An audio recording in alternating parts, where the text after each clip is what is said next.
Yeah. Hello and welcome to the last day of the Grand Multiliteracy event 2024. There is a wide variety of topics, some very specific to certain situations, some that could be applied to many situations. So today it's a bit the same. And I hope you have already enjoyed the sessions we've had yesterday and on Friday. And today we're going to have 5 interviews. So we have the first two that are mainly for schools. So I'm going to my YouTube channel so I can see any comments if needed. Uh,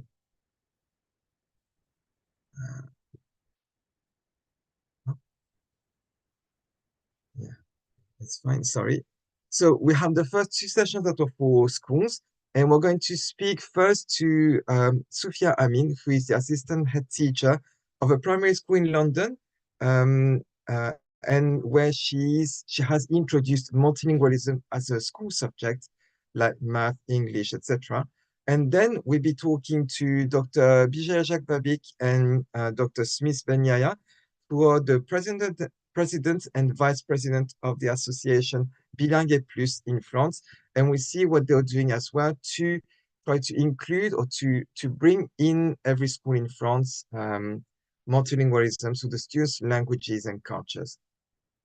And after that, we're going to speak to Dr. Beniko Mason, with whom we talk about story listening and how it helps learn new languages through stories. So Dr. Mason uses this technique with her students, but I think can be also very useful if we have children to whom we haven't passed on our languages since they were very little, but maybe they're a bit older, and if we want to use stories to teach them our home language, I think it's a very useful method. I'm going to show you just at the end of this video. She's giving away a kit, a story listening kit. So I'm going to show you a bit of it and we discuss it during the interview. And then, so that's a topic that already came up in one of the questions yesterday, but we'll be talking about how we can juggle different languages at home. So yesterday we had someone who had 5 languages at home who was asking how to do it because it's a bit overwhelming. So we have Tetsu Young, who's going to talk to us about how he does it with his children. So he has 4 children that he's raising with 5 languages. And there is English, French, Japanese, Mandarin, and Spanish. So these 5 languages, so quite a wide variety with different scripts. So we talk about the scripts as well. And to finish, if you're curious about the brain, we have Dr. Froso Alghiri, who will be talking to us about the multiliterate brain. So last year, we talked already with Dr. Bialystok about the cognitive benefits of being bilingual or multilingual. Today, we're going to talk about the multiliterate brain. So plenty to watch. And yeah, so I'm taking now a little bit of time to show you quickly the giveaway or something that Dr. Mason is giving to all of you. So it's a story listening kit. So I'm going to share my screen. Uh, okay, yes. Yeah. So the link is in the description of this video. I don't see it. Oh, yeah, it's on this screen. Okay, sorry. So I can see it.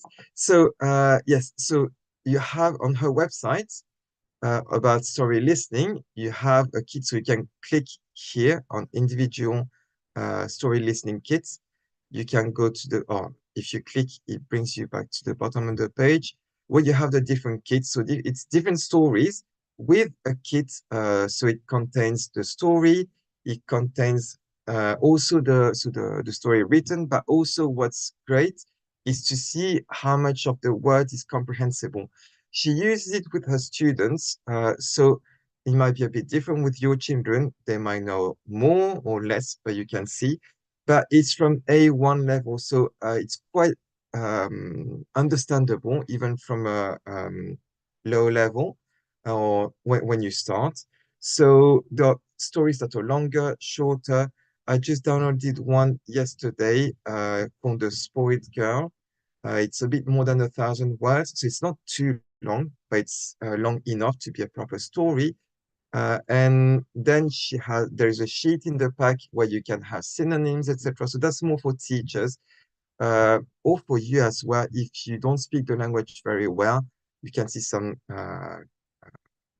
synonyms, but also you can find sheets in Japanese and Spanish with the translations of these words. So Dr. Mason teaches in Japan, and she teaches English as a foreign language.